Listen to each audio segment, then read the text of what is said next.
மாநிலங்களவை தேர்தலுக்கான வேட்புமனு தாக்கல் இன்றுடன் நிறைவு பெறுகிறது. தமிழ்நாட்டில் காலியாக உள்ள 6 மாநிலங்களவை உறுப்பினர் இடங்களுக்கான தேர்தல் வரும் 19ஆம் தேதி நடைபெறவுள்ளது. இதற்கான வேட்புமனு தாக்கல் ஜூன் 2ஆம் தேதி தொடங்கியது.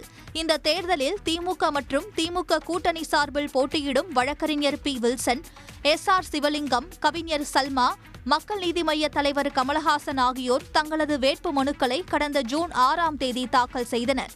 அதேபோல அதிமுக சார்பில் போட்டியிடும் ஐ.எஸ். இன்பதுரை மற்றும் தனபால் ஆகியோரும் தங்களது வேட்பு மனுக்களை தாக்கல் செய்தனர்.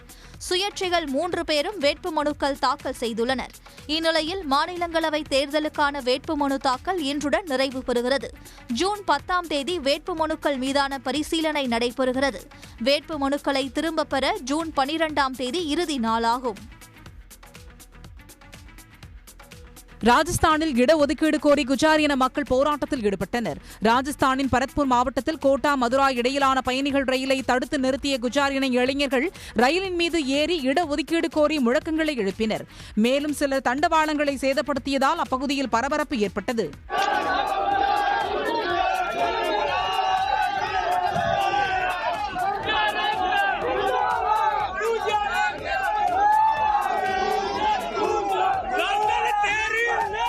குஜார் இன மக்கள் இடஒதுக்கீடு கோரி பல ஆண்டுகளாக போராட்டத்தில் ஈடுபட்டனர். இந்நிலையில் போராட்டத்தை தீவிரப்படுத்துவது குறித்து ஆலோசிப்பதற்காக பரத்பூர் மாவட்டத்தில் நடைபெற்ற குஜார் இனத்தினரின் மகா பஞ்சாயத்து நடைபெற்றது. அப்போது இடஒதுக்கீடு உரிமைகளை அளிப்பதாக அரசு உறுதியளித்துள்ளதாகவும் இதனால் போராட்டத்தை கைவிடுவதாகவும் கூறப்பட்டது. இதற்கு கடும் எதிர்ப்பு தெரிவித்த குஜார் இன இளைஞர்கள் உடனடியாக ரயில் மறியலில் ஈடுபட்டனர். ரெப்போ வட்டி விகிதத்தை ரிசர்வ் வங்கி 0.5% குறைத்துள்ள நிலையில் கடன் விகிதங்களை 50 புள்ளிகள் குறைப்பதாக 4 பொதுத்துறை வங்கிகள் அறிவித்துள்ளன. ரெப்போ வட்டி விகிதத்தை 6% இருந்து 5.5% குறைப்பதாக கடந்த வெள்ளிக்கிழமை ரிசர்வ் வங்கி அறிவித்தது. இதைத் தொடர்ந்து bank of Baroda, Punjab national வங்கி, பேங்க் ஆஃப் இந்தியா மற்றும் யூகோ வங்கிகள் வட்டி விகிதங்களை குறைத்துள்ளன. இதன் மூலம் 1 கோடி ரூபாய் அளவிற்கு வீட்டுக்கடன் பெற்றோருக்கு ஆண்டுக்கு 36,000 ரூபாய் வரை குறையும். அதே நேரத்தில் HDFC வங்கி 10 அடிப்படை புள்ளிகள் வரை கடன் விகிதத்தை குறைத்துள்ளது. வட்டி குறைப்பின் பலன்கள் ரெப்போ வட்டி அடிப்படையில் கடன் பெற்றோருக்கு மட்டுமே செல்லும் என்பதால் மற்றவர்கள் சேவை கட்டணத்தை செலுத்தி கடனை ரெப்போ வட்டிக்கு மாற்றிக்கொள்ளலாம் என்றும் வங்கிகள் தெரிவித்துள்ளன. பெங்களூருவில் RCB அணி வெற்றி கொண்டாட்டத்துக்கு சில மணி நேரம் முன்பு அரசுக்கு கடிதம் எழுதிய காவல்துறை பாதுகாப்பு ஏற்பாடுகளை மேற்கொள்ள போதிய அவகாசம் இல்லை என்று கூறியதாக தகவல் வெளியாகியுள்ளது. கர்நாடக சட்டப்பேரவை முன்பும் அதைத் தொடர்ந்து சின்னசாமி மைதானத்திலும் பாராட்டு விழா நடந்தது. மைதானத்திற்கு வெளியே ஏற்பட்ட கூட்ட நெரிசலில் சிக்கி 11 பேர் உயிரிழந்தனர். திடீர் என ஏற்பாடு செய்யப்பட்ட இந்த வெற்றி கொண்டாட்டம் தொடர்பாக சட்டப்பேரவை துணை காவல் ஆணையர் அரசுக்கு எழுதிய கடிதத்தில் சட்டமன்ற பாதுகாப்பு பிரிவில் போதுமான பணியாளர்கள் இல்லை என தெரிவித்திருந்தார். RCB அணிக்காக பெரும் ரசிகர் கூட்டம் வரும் என்பதால் கூடுதல் போலீசாரை வரவழைத்து பாதுகாப்பை ஒருங்கிணைக்க அவகாசம் இல்லை என காவல் அதிகாரி தன்னுடைய கடிதத்தில் குறிப்பிட்டிருந்தார். போதிய CCTV கேமராக்கள் இல்லை எனவும் கடிதத்தில் கூறியிருந்ததாக தகவல் வெளியாகியுள்ளது. சட்டமன்ற கட்டடத்திற்கு எந்த பாதிப்பும் ஏற்படாமல் நிகழ்ச்சி நடத்தப்பட வேண்டும் என்றும், இருப்பினும் அரசின் இறுதி முடிவை நடைமுறைப்படுத்துவோம் என்றும் காவல்துறை கடிதத்தில் கூறப்பட்டிருந்ததாக தகவல் வெளியாகியுள்ளது.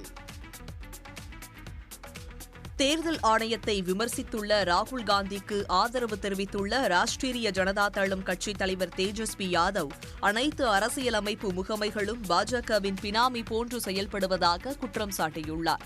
பீகார் மாநிலம் பாட்னாவில் பேட்டியளித்த தேஜஸ்வி யாதவ் மோடி பிரதமராக பதவியேற்றதும் அரசியலமைப்பின் கீழ் செயல்படும் அனைத்து அமைப்புகளும் அபகரிக்கப்பட்டு விட்டதாக விமர்சித்தார். தேர்தல் ஆணையம் தேர்தல்களை அறிவிக்கும் முன்பே பாஜகவின் தொழில்நுட்ப பிரிவுக்கு தேர்தல் அட்டவணையே தெரிந்துவிடும் என்று தேஜஸ்வி குறிப்பிட்டார். அரசியலமைப்பு நிறுவனங்கள் தங்கள் கடமையை நேர்மையாக நிறைவேற்ற வேண்டும் என்று கேட்டுக்கொண்ட தேஜஸ்வி யாதவ் பீகார் அரசியல் நெருங்குவதால் ஒவ்வொருவரும் விழிப்புடன் இருக்க வேண்டும் என கேட்டுக்கொண்டார். பக்ரீத் சுபமுகூர்த்த நிகழ்ச்சிகள் மற்றும் வார இறுதி விடுமுறை முடிந்து சென்னை திரும்பிய மக்களால் விழுப்புரம், திண்டிவனம், செங்கல்பட்டு உள்ளிட்ட பகுதிகளில் கடும் போக்குவரத்து நெரிசல் ஏற்பட்டது. சொந்த ஊர்களுக்கு சென்ற மக்கள் விடுமுறை முடிந்து அரசு, தனியார் பேருந்துகளிலும் சொந்த கார் உள்ளிட்ட வாகனங்களிலும் ஒரே நேரத்தில் சென்னை திரும்பினர். இதனால் சென்னை திருச்சி தேசிய நெடுஞ்சாலையில் விழுப்புரத்தில் இருந்தே கடும் போக்குவரத்து நெரிசல் ஏற்பட்டது.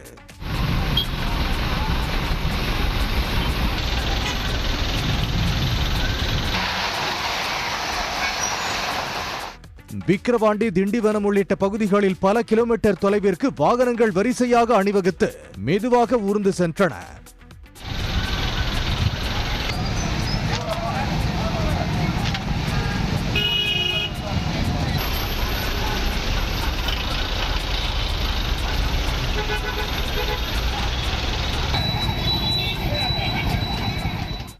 இரவில் மழை பெய்ததாலும் வாகனங்களை மெதுவாக இயக்க வேண்டிய கட்டாயத்திற்கு ஓட்டுநர் தள்ளப்பட்டனர்.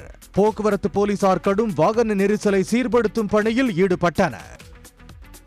பொள்ளாச்சியில் உள்ள நகராட்சி அரசு நடுநிலைப் பள்ளியில் 300க்கும் அதிகமான மாணவ மாணவிகள் படித்து வரும் நிலையில் மாணவர்கள் மற்றும் மாணவிகளுக்கு தலா ஒரு கழிவறை மட்டுமே உள்ளதால் பெரும் சிரமத்திற்கு உள்ளாகி வருகின்றனர். ஆர்கே நகர் 34வது வார்டு பகுதியில் உள்ள பள்ளியில் இந்த ஆண்டு மாணவர் சேர்க்கை 100% உள்ளது. இந்த சூழலில் மாணவர்களுக்கு ஒரு கழிவறையும் மாணவிகளுக்கு ஒரு கழிவறையும் மட்டுமே உள்ளதாக சமூக ஆர்வலர்கள் தெரிவிக்கின்றனர். புதிய கழிவறை கட்டடங்கள் கட்ட போதிய நிதி ஒதுக்கப்படாததால் கட்டுமான பணிகள் தடைப்பட்டு பல மாதங்களாக கிடப்பில் உள்ளதாகவும் கூறுகின்றனர். இங்கே கழிவறையில் ஒரே ஒரு கழிவறையை தான் பயன்படுத்துகிறாங்க. 400 பேருமே மிகுந்த சிரமத்துக்குள்ளாகிறாங்க. இன்றைக்கு காய்ச்சல், பல்வேறு தொற்று நோய்கள் வருது. கூடுதல் கழிவறைகளை இந்த பள்ளிக்கூடத்தை கட்டித்தரணும். இதேபோல பள்ளியில் வகுப்பறைகளும் மிக சிறியதாக உள்ளதால் மாணவ மாணவிகள் அமர இட நெருக்கடியும் உள்ளதாக தெரிவிக்கின்றனர். சென்னை வேளச்சேரியில் உள்ள பிரபல வணிக வளாகத்தில் சைபர் கிரைம் போலீசார் விழிப்புணர்வு நிகழ்ச்சி நடத்தினர். தொழில்நுட்ப வளர்ச்சிக்கு ஏற்ப சைபர் கிரைம் குற்றங்களும் நாளுக்கு நாள் அதிகரித்து வருகின்றன. சைபர் குற்றங்களை தடுப்பதற்கு தமிழக காவல்துறையினர் பல்வேறு நடவடிக்கைகள் மேற்கொண்டு வருகின்றனர். இந்த நிலையில் சைபர் கிரைம் குறித்த விழிப்புணர்வு வீடியோக்களை வெளியிட்டும் மற்றும் துண்டு சீட்டுகள் கொடுத்தும் பொதுமக்களுக்கு விழிப்புணர்வு ஏற்படுத்தினர். இதுபோன்ற குற்றங்கள் குறித்து தற்போதுதான் அறிந்து கொண்டதாகவும் இது பயனுள்ளதாக இருந்ததாகவும் பொதுமக்கள் மற்றும் மாணவர்கள் தெரிவித்தனர். வெப்சைட் www.cybercrime.government.in வெப்சைட் இப்போ தான் எங்களுக்கு தெரிஞ்சிருக்கு.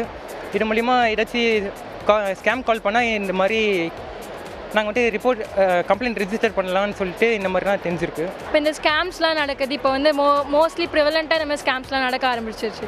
அதுக்கு இந்த மாதிரி 1930 டயல் பண்ணால் உடனே ரெஸ்பான்ஸ் கிடைக்கும் போலீஸ் கிட்ட. இந்த மாதிரி சொல்லி நிறைய அவேர்னஸ் எங்களுக்கு இந்த ப்ரோக்ராம் மூலமாக கிடைச்சிது. இதேபோன்று காவல்துறையினர் சைபர் கிரைம் விழிப்புணர்வுகளை நடத்த வேண்டும் என்றும் கோரிக்கை விடுத்துள்ளனர். உலக புகழ்பெற்ற தஞ்சாவூர் பெருவுடையார் கோயிலின் மதில் சுவர்கள் சிதிலமடைந்து சுற்றிலும் புதர்கள் மண்டி கிடப்பதால் ஒன்றிய தொல்லியல் துறை பராமரிப்பு பணிகளை மேற்கொள்ள சமூக ஆர்வலர்கள் கோரிக்கை விடுத்துள்ளனர். இந்தியாவின் பொக்கிஷமாக உள்ள உலக புகழ்பெற்ற தஞ்சாவூர் பெருவுடையார் கோயில் ஒன்றிய தொல்லியல் துறை கட்டுப்பாட்டில் உள்ளது. இந்நிலையில் இக்கோயிலின் பாதுகாப்பு அரணாக உள்ள மதில் சுவர்கள் சிதிலமடைந்து புதர்கள் மண்டி உள்ளன. கோயிலை பாதுகாக்க தஞ்சாவூர் மாநகராட்சி நிர்வாகம் 4,88,00,000 ரூபாய் நிதி ஒதுக்கியும் அதை பயன்படுத்தி பராமரிக்காமல் இருப்பது வேதனையை அளித்துள்ளதாக புகார் எழுந்துள்ளது.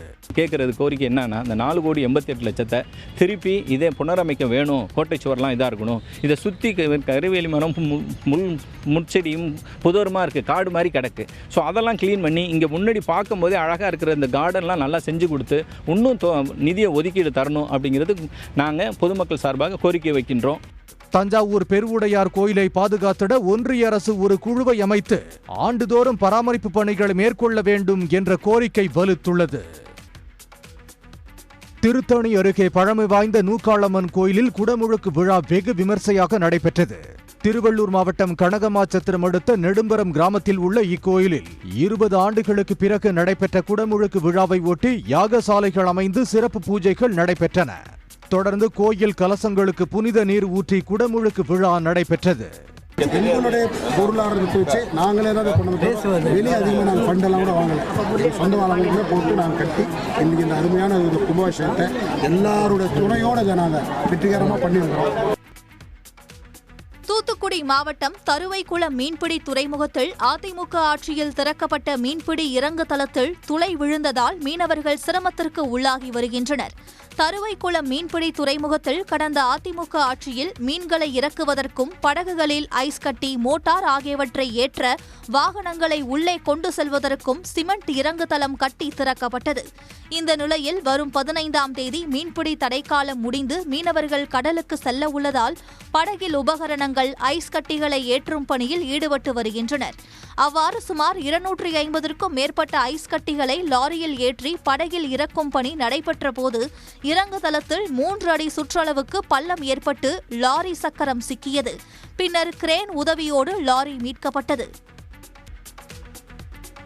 இசையமைப்பாளர் இளையராஜாவின் பேரனும் கார்த்திக் ராஜாவின் மகனுமான யதீஸ்வர் ராஜா தனது முதல் பக்தி பாடல் குறுந்தகட்டை வெளியிட்டுள்ளார். திருவண்ணாமலை கிரிவல பாதையில் அமைந்துள்ள ரமண மகரிஷி ஆசிரமத்தில் நடந்த நிகழ்ச்சியில் பக்தி பாடல் குறுந்தகடை ஆசிரம நிர்வாகி சுசிலா ரமணன் வெளியிட்டார்.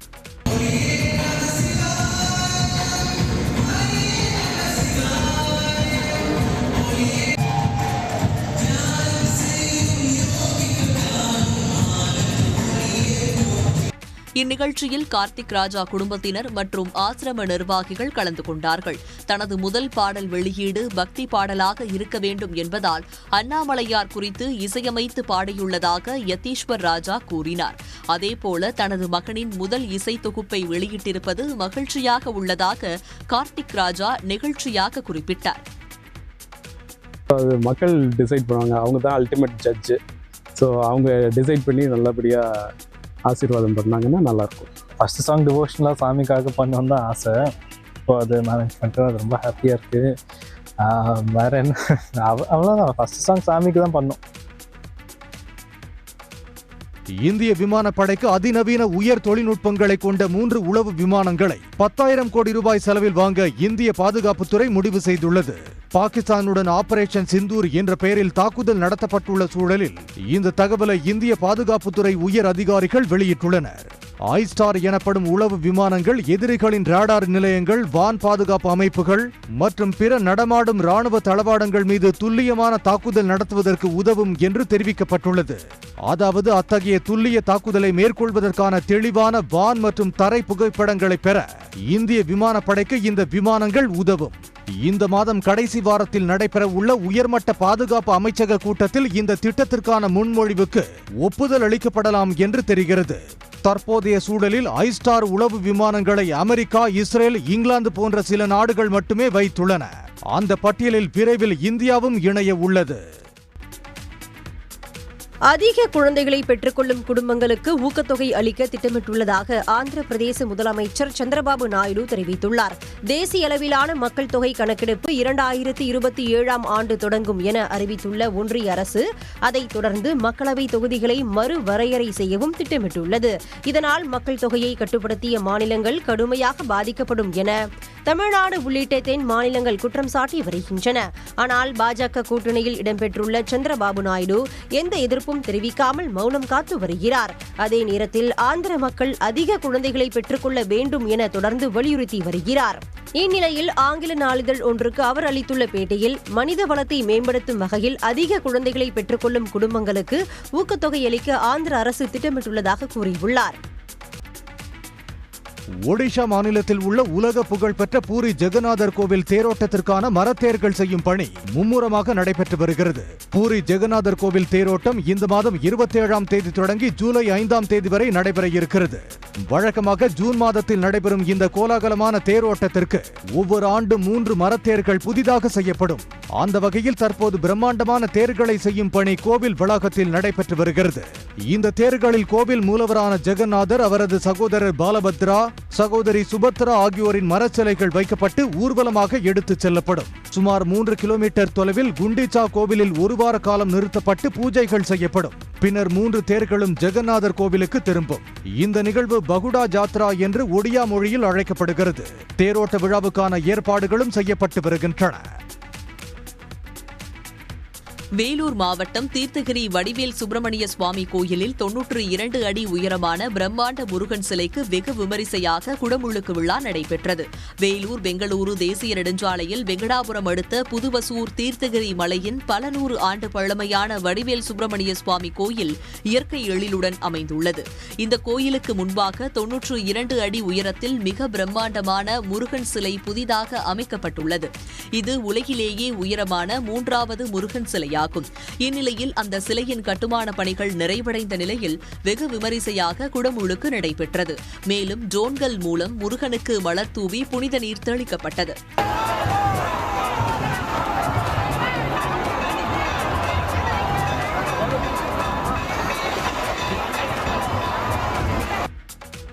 உடனுக்குடன் செய்திகளை தெரிந்து கொள்ள சன் நியூஸ் பெல் ஐகானை கிளிக் பண்ணுங்க.